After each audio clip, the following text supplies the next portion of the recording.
This is Decarbonize the World with Frank Deline, solving the climate crisis while increasing profits in your business. Here's Frank. Thanks for joining me once again for my continuing conversation with Melissa Tse, the head of venture investments at Avery Dennison. We've been talking about her organization's commitment to sustainability. Melissa, I want to do a deeper dive on something you mentioned in part one. A couple of years ago, Avery Dennison announced a scalable matrix recycling program with Roadrunner Recycling to help label converters achieve their zero waste to landfill goals. Can you walk me through how the program started and how it's going? Yeah, that's a great question. I would say the inception of that program really was a collaboration between Avery Dennison and its converter customers. We maintain a really close relationship with those customers. And I think, the demand for figuring out outlets for matrix waste and that type of waste really came on both ends. Avery Dennison was interested in something like that, and converters were interested in something like that. And so that problem statement in and of itself was passed on to the venture capital team to see if we could find startups that would be able to solve that problem. And so this actually was, I would say, a multi-year not search, so to speak, but definitely spending time in the ecosystem looking for companies that could potentially be a good fit. And we had done, several pilots and proof of concepts in that space, and then came across Roadrunner Recycling. And I think getting to know the company and getting to know the management and how passionate they are about sustainability, as well as how execution and operationally oriented they are, felt like it was a really good fit. And so they happened to be fundraising. We thought it was a great business for us to deploy capital in, and so went and made that investment, and then recently reinvested in their most recent round as well. But the great thing about that management team is once we made the investment, they were able to get a take-back program up and running. We were able to sort of hand them over, volumes of data of where we were selling and where waste was being generated. And they very quickly were able to say, all right, these 4 areas are the areas in which we should be testing and figuring out how we can build a take-back program. And honestly, I have to give them tons of credit. Our converter customers, they have very complex operations. These are companies with very, very complex, very finely tuned processes at all of their facilities. And Roadrunner was able to go in and figure out which particular waste streams could be diverted from landfill to increase their recycling rates and build a process that would not be disruptive to the day-to-day operations. And so in the first year have onboarded 10 converters to the Take Back program today. And we're looking to expand that pilot program with Roadrunner nationally to help onboard more and more converter customers within the packaging space to get to those net zero goals as well. Yeah, it's very exciting for me to hear that Avery Dennison is investing in these initiatives to help us achieve these goals. That's I compliment you guys for doing that. Melissa, let's look under the hood a little bit on this Roadrunner recycling thing. Can you share a little bit about the data that you've received on this? Yeah, sure. So even within the first year of the pilot program with those 10 converter customers, Roadrunner was actually able to create optimized recycling plans through those 10 converter customers, and we're able to divert 12,000 annual tons of waste since that program's inception. And so, when we think about these large converters, they service all of the large CPG brands, like Unilever, P&G, PepsiCo, all of that. And so they have massive operations. And I think the great thing about that Take Back program is it was able to immediately create massive impact like that. Great. Awesome. Do you know anything about the EPA waste reduction model? I do not actually. So we did a project where we recycled construction waste, and we found that the EPA on its website has this database where you can put in the amount of biomaterials that you would otherwise have put into landfills. It's landfill avoidance. And there's a calculator there. So you put in the amount of waste that you recycled and did not put into landfills, and it'll give you a carbon credit for that. So we were able to, when we were calculating the construction project to be carbon neutral, we used that credit in our calculations, and it was very interesting.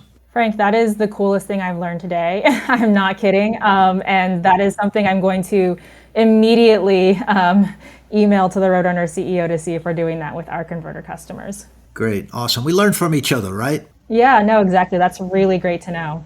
So Avery Dennison has been involved, and you mentioned it earlier, in RFID, and even acquired a company a few months ago that is a major innovator in integrated RFID products.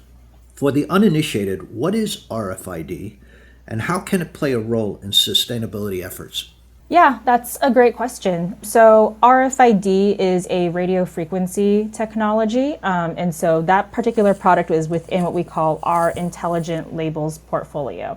And so, Avery Dennison manufactures the inlays, which includes, the antenna, and converts it into a label. And so, when you go into a store, for example, like an apparel store, and you check on that tag, what the price, size, of that particular product is, chances are that tag has an RFID inlay in it. And so what that RFID inlay does is it allows brands to encrypt data about that product onto the inlay itself. And so they're able to then take handheld or overhead readers, scan across an entire room or back room or an entire box, for example, and say, hey, I have 100 of these red shirts, 200 of these black shirts, and do that inventory cycle count within seconds. It's actually quite powerful and helps optimize a lot of the labor that's deployed in these stores, warehouses, and back rooms.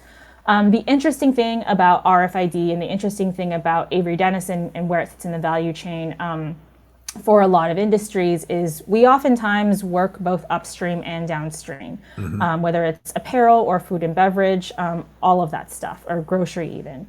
And so the great thing about Avery Dennison is not only are we the manufacturer of these RFID tags that can hold a lot of data, we also collect a lot of that data. And so in terms of sustainability and with projects like the Atma.io business that we've recently spun up is, can we take that data that we're sitting on, can we encrypt it onto an RFID tag, and can that play a significant role in sustainability?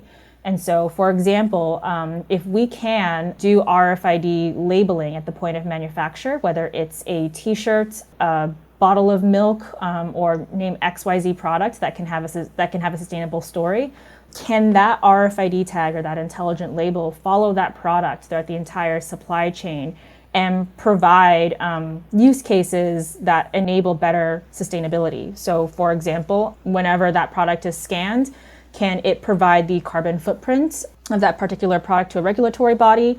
When it gets scanned after point of purchase, can it tell a sustainability story of where that product was sourced, what materials it was made with, what content is recycled? And then, after purchase as well, can it then, similar to the infinite play example with Adidas, can we enable consumers to then put that product back into their circular economy and not, dump it in landfill as well? Yeah, that's really interesting to me because I know, speaking to other companies, that everybody's having a problem with the downstream part of this, and you seem to be solving the problem with this RFID chip, and I think that's very interesting.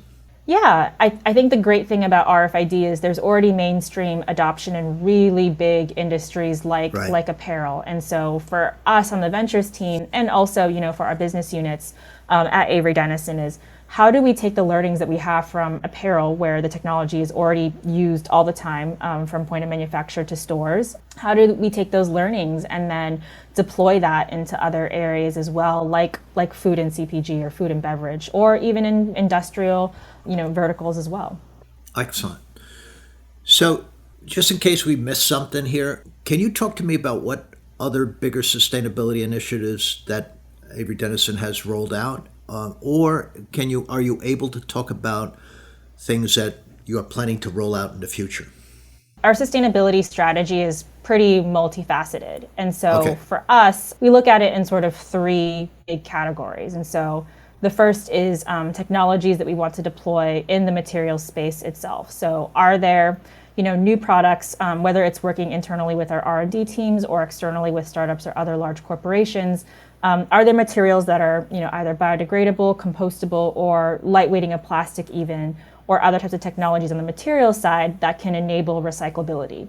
So square in the wheelhouse of what Avery Dennison does as a material science company.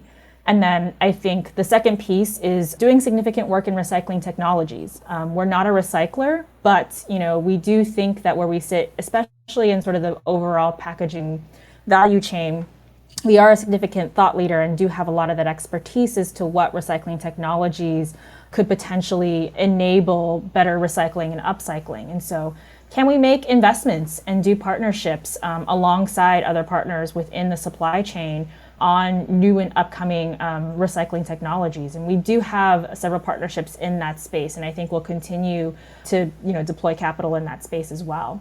And then I think the third piece is downstream to businesses and consumers like you and me is how do we then collect waste, divert it from landfill, or find other ways to segregate that waste so it can go to MRFs or municipal recycling facilities? Or how do we find ways to collect items that could potentially be diverted from landfill and then put back into a circular economy, whether it's re-commerce or upcycling in other ways as well. And so I think that we're looking, not only at things in apparel, but also reusable containers or refillable business models. And how do we enable that as well so packaging doesn't have to go to the landfill in the first place?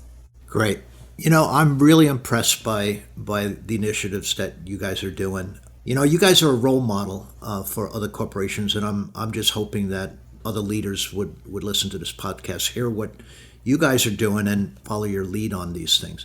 I appreciate everything that you talked about. This was really enjoyable for me, and I appreciate you being on. No, thank you so much for having me. And this has been a really great conversation. And, I know the two of us are very passionate about sustainability, and, right. Hopefully this is just one piece of the journey. I know that there's a lot more work to be done. And so, we're always open to hearing new ideas, new ways to work, new business models that will enable, a much smaller environmental footprint.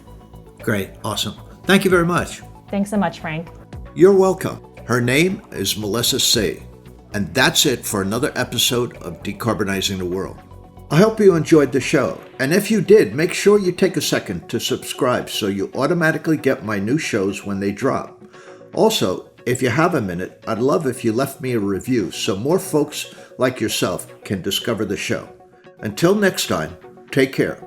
This has been Decarbonize the World with Frank Deline. To connect with Frank and to learn more about clean energy, reducing fossil fuels, and increasing profits, go to frankdeline.com. Decarbonize the World is a production of Advantage Audio.